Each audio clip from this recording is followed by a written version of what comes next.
It's just making sure that we, government, are doing everything that we can, and just keep pushing and pushing and pushing. It is not a static situation. It's a dynamic situation. It's changing by the hour. It's changing so we have to be monitoring all the time to see what adjustments we have to make when the weather situation changes, when the power situation changes, when the telecom situation changes, etc., etc. And to be able to inform as much as possible. Well, first, for me, ma-informahan ng LGUs, malakas ang loob ko na meron silang capacity na ma-disseminate kung ano man yung instruction, kung ano ba yung balita, kung ano yung mga warning, etc., etc., all of that. So, let's just keep that going. All right. Sir, Senator Ralph and I were talking, yung mga fisher folk natin from Bulacan all the way to Batangas have not had a source of living for the last 7 days. So but we've coordinated with the SWD already to start distributing relief packs starting Sunday and Monday, so that we can take care of them already.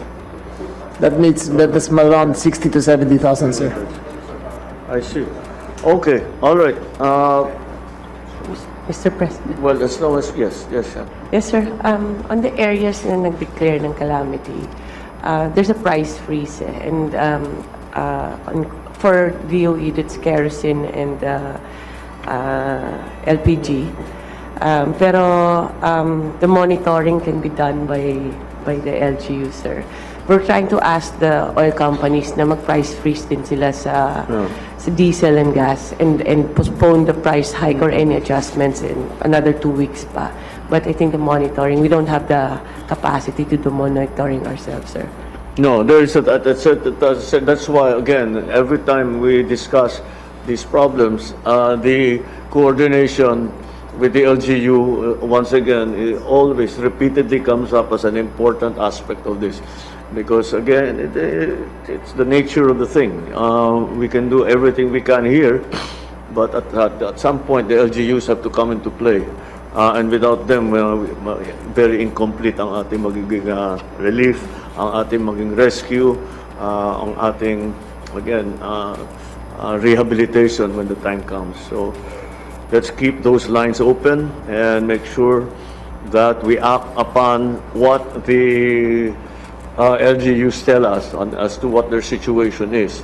Because, again, they know it better than anybody else. Okay. Mr. President. Yes, sir. Mr. President, as much as there has also been effects on people on the ground, the movement of people has also been gravely affected by the weather systems. I wanted to report that at the moment we have 1,071 stranded tourists in various destinations, considering that there have been flight and ferry cancellations across 9 regions. We are currently coordinating with LGUs concerned to provide assistance and for the resolution of the same. In terms of preemptive measures to ensure that no bodily harm comes upon tourists, there has been suspension of touristic activities in 11 regions, the most widespread of which has been in Region 4A. And coming off of what Sec. Remulla was saying, there is now reported to be affected around 4,800 tourism workers in terms of the loss of livelihood. And we have a coordination with the SWD to provide assistance in this regard. Mr. President, regarding housing, 2,400 houses were damaged. Tuloy-tuloy po ang pag-coordinate natin sa mga LGUs para mapabilis yung assistance natin sa partially and totally damaged houses, no, sa mga pamilya. And at the same time, yung mga housing loan natin, nagkaroon na tayo ng moratorium, no? We will not collect for 1 month. Yung mga attached agencies natin, Socialized Housing Finance Corporation, National Home Mortgage, NHA, and Pag-ibig. And then for temporary relief, tuloy-tuloy po ang pag-distribute natin sa mga LGUs affected ng high-grade tarpaulins para temporary cover po nila. Thank you, Mr. President. Well, that's we unfortunately are familiar with how the process, how it evolves.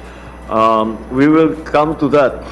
Essentially, when people want to return home pag partially damaged, kailangan nilang building materials.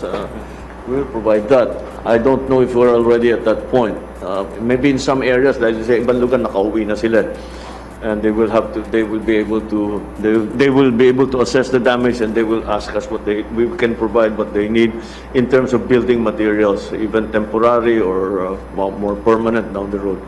Mr. President, in terms of accessibility, we have monitored actually from July 17 up to today about 46 road closures. But as of today, there are just about 10 road sections. These are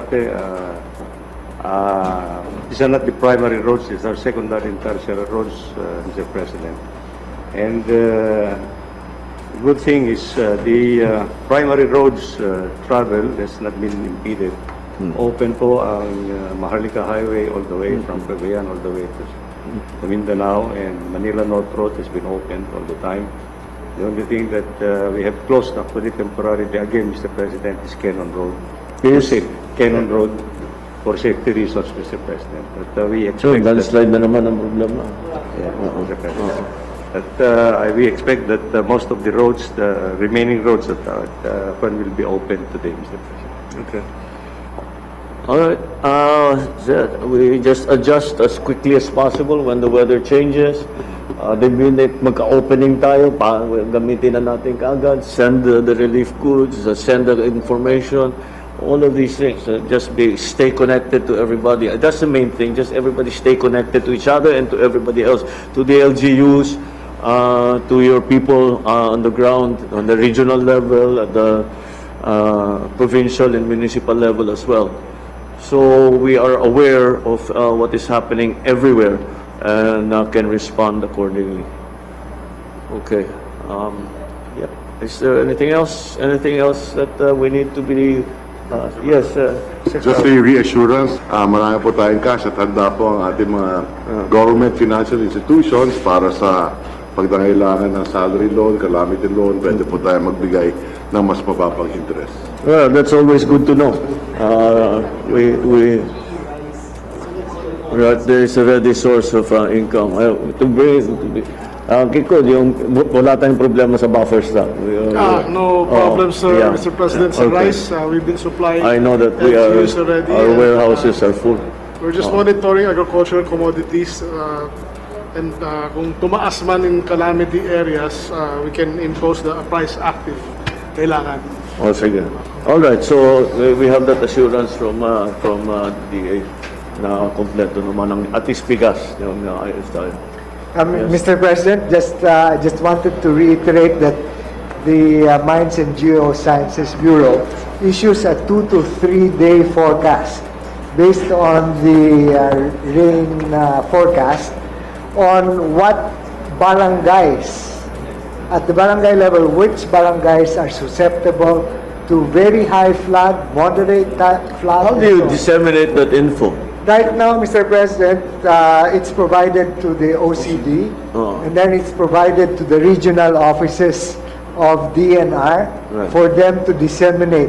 But we're trying to improve on that. So I've talked with Governor Daxcua and the others so that we can have real-time dissemination.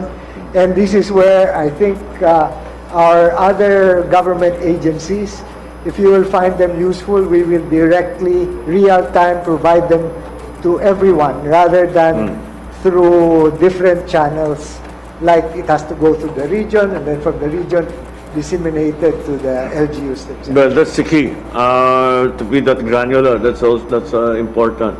That we go into that much detail in terms of the forecast, because that's the kind of information that people, individuals, and their families can use. So let's keep that going. Okay. All right. Have we covered most of the things at least that we can? Very good. Thank you very much. We are adjourned.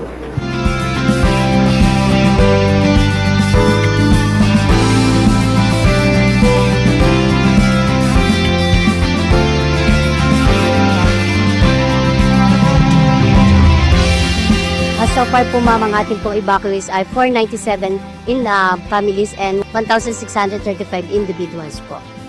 Sa ngayon po, dahil po sa tulong ng ating mga local government at syempre ang ating mahal na Governor Linya, siya po ay nagbigay tulong na rin po sa atin at ang ating pong pamahalaan ng lokal ay nagbigay tulong na rin po sa atin at syempre ang ating mahal na kapital. Nagbigay na rin po ng tulong sa ating mga kababayan. So far po mama, nagkakaroon po naman kami ng mga mandatory na sila po ay na mayroong seguridad ng kanilang paliguan at syempre po yung kanilang mga ilongit. Ang ating pong local LGU po ma'am. Sila po ang natabayan po namin ngayong umaga. At syempre po may pakain din po ang ating DSWD. Tapos puso po kami nagpapasalamat sa inyong pagpunta sa aming area. Ganon din po ang katulong po ang ating mga DSWD, ang ating mahal na Gobernador Linya Inares at syempre po ang ating LGU Mayor Mary Grace Diaz. Kami po ay lubos nagpapasalamat mula po sa aming mga kababayan na talaga pong nasa lanta ng bagyong ito. Maraming salamat po sa walang sawang pagtulong po sa amin.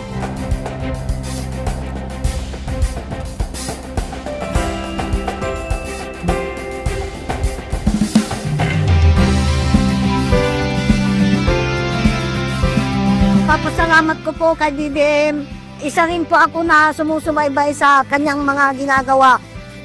Sobra-sobra po akong saya. At nararamdaman lalo po ngayon na makita po namin siya ng personal. Sa mga sa DSWD naman po, alam naman po namin na hindi po sila nagpapabaya sa amin mga mamamayan na maliliit. Lalo na po ngayon na dumaan po ng bagyo sa kababa. Salamat po.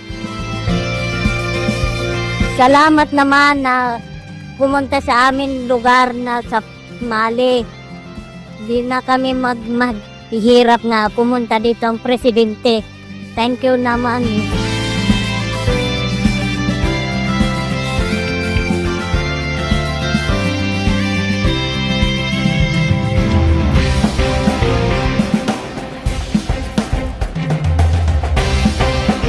Papasalamat po kami at nabisita po siya dito sa eskwela ng Mali, San Mateo, Rizal. Salamat po, Presidente. Kung ano man po maibigay niyo sa amin, salamat po talaga.